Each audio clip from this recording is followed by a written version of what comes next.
Does unconditional love actually exist? So many people been talking about, and especially with New Age spirituality, this seems to be more like a drug rather than a discussion. Everyone seems to be almost in a trance when they speak about this unconditional love, and when they don't have anything to support it with, there's always that point. If no one on this world supports you and loves you unconditionally, well, at least God does. Well, what would I think about this? Well, first of all, why would you why would you become calm with the fact that a deity would love you? After all, the deity is far beyond this physicality. The deity is far beyond this world, so most likely that deity doesn't even know who you are, right? When we think about it, God is only an interpretation, how we would see creation. Obviously, it has to be a man, and it obviously has to be, tall and older, because, they have to be exactly like narcissistic people would accept, right? A greater version of them, because people who create an instrument of oppression obviously would create an instrument of so-called ultimate love, because you see, that's how abusive parents work. They always promise you that they love you, they always tell you that they love you, but their words are just simply words. So in order for you to be unconditionally loved, well, there isn't any human being or animal, because we're still animals, but for some reason we love giving ourselves title. But you see, no animal or human being would love you unconditionally, right? People will always love you based on a certain few things. If someone is capable of being wise enough and introspective enough, as well as, well, sensitive enough, they can love you for who you are. They don't need to show you, because the truth doesn't need uh, proof. The truth doesn't need demonstration. Only lies do, because lies are always feeble and they constantly require maintenance. The truth simply doesn't. It just stays there. Whether you take it into account or not, well, that's your business or that's your problem. And it can also become other people's problem. But in order to be loved, well, you actually have to exist, because you can't love something which doesn't exist unless you're a psychiatric case. When it comes to, well, this so-called unconditional love, the other person also needs to be capable of so-called love. Is God capable of love? Well, if they made this whole universe and, well, they are actually creation, I would say that they would function beyond emotions. I doubt they would ever need emotions.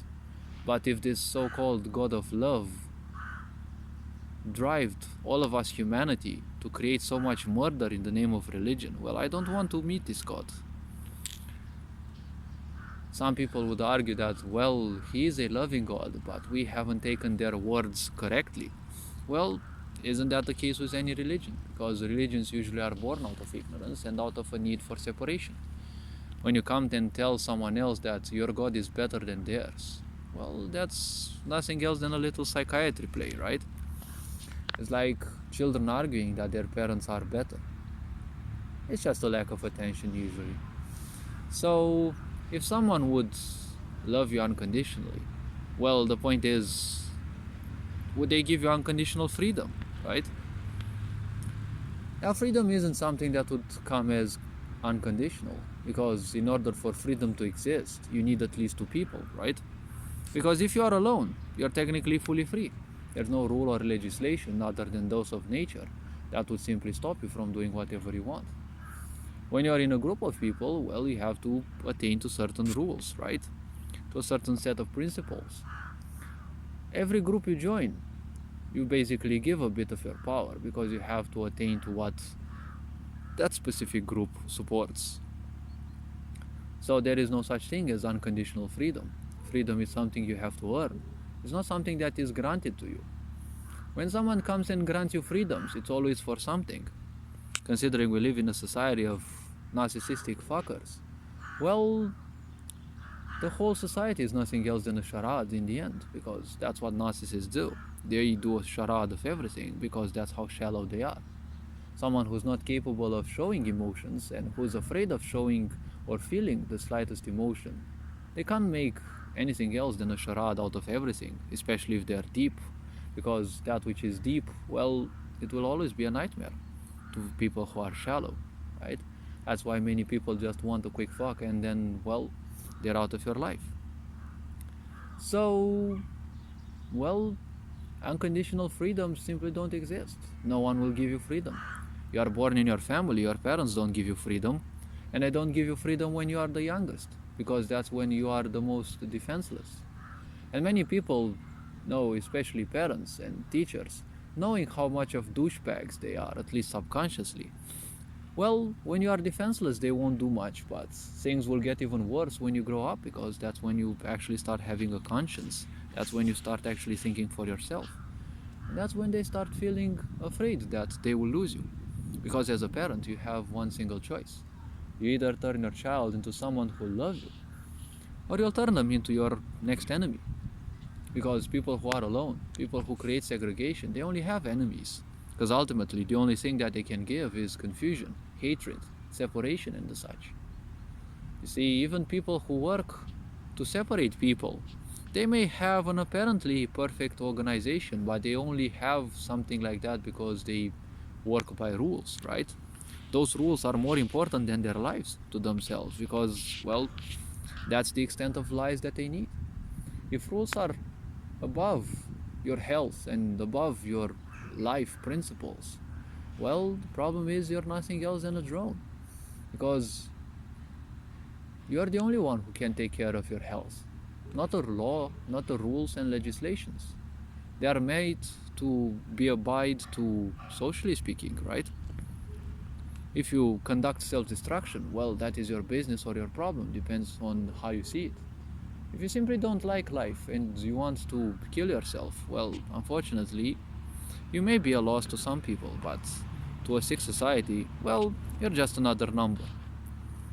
So, someone who has committed suicide is most likely gonna end up as no one else than, someone who just appears on the news, on the television, and, you know, you would have given someone, the opportunity to make a piece of news. Now, when you are to simply live your life and be free, the point is freedom comes from within. Inside of you, you're free to do everything that you want, everything that you can. The only freedom that you have is introspection, because that's where all the freedom exists. When you're capable of discerning things easily, well, that's when people will simply start hating you. Because you see, you're no longer liable to their lies, you're no longer culpable to their lies, and you're no longer culpable to their mistakes. It takes a lot of effort to lie to people who are, stoic, people who are, complex in thinking, people who simply, are more than just a bunch of ideas that they got from others and that's it.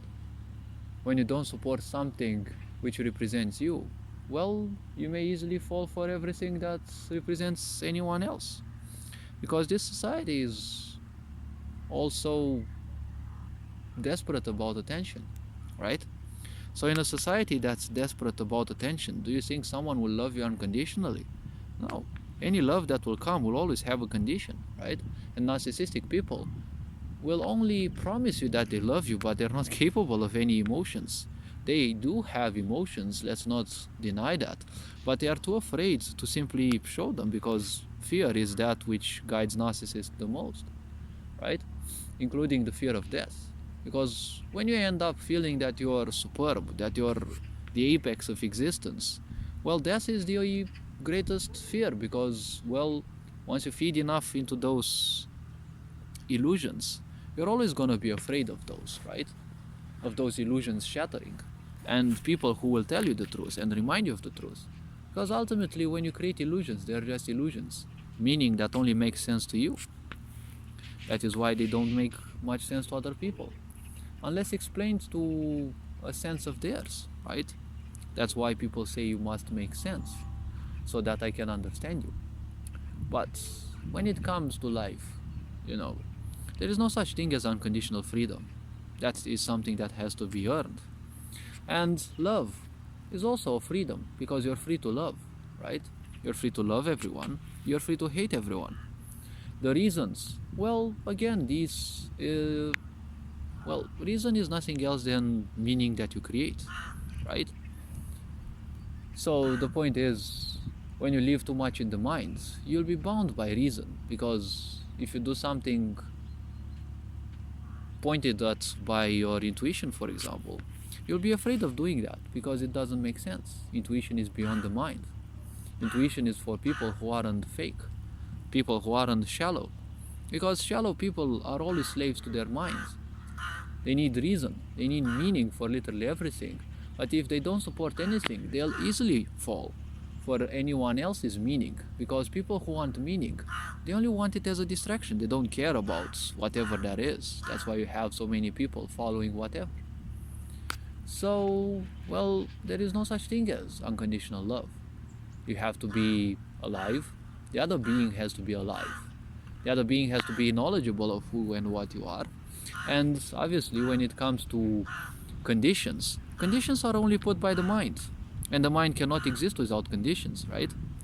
You can't accept love mentally if you don't know it, right? You can function in love from a, how to call it? Oh yes, you can function from a introspective way, from a intuitive way, yes, because intuition bypasses the mind. Intuition bypasses logics. That's why it doesn't seem to make any sense. So yes, that can also be. But conditions don't belong to intuition. When intuition comes to you, you don't have any condition. The only condition is that you have a physical body that is, compatible with the such. But well, that's a condition that is true from birth, and well, it will become false when we die. But that is something that still exists. But it is always true as long as you live. So the mind only functions on conditions, right? This must be accepted because, right? It must make a sense to you.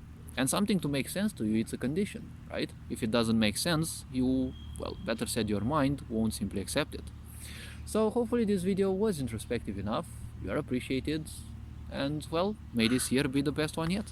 Take care. Ferenc Power signing out.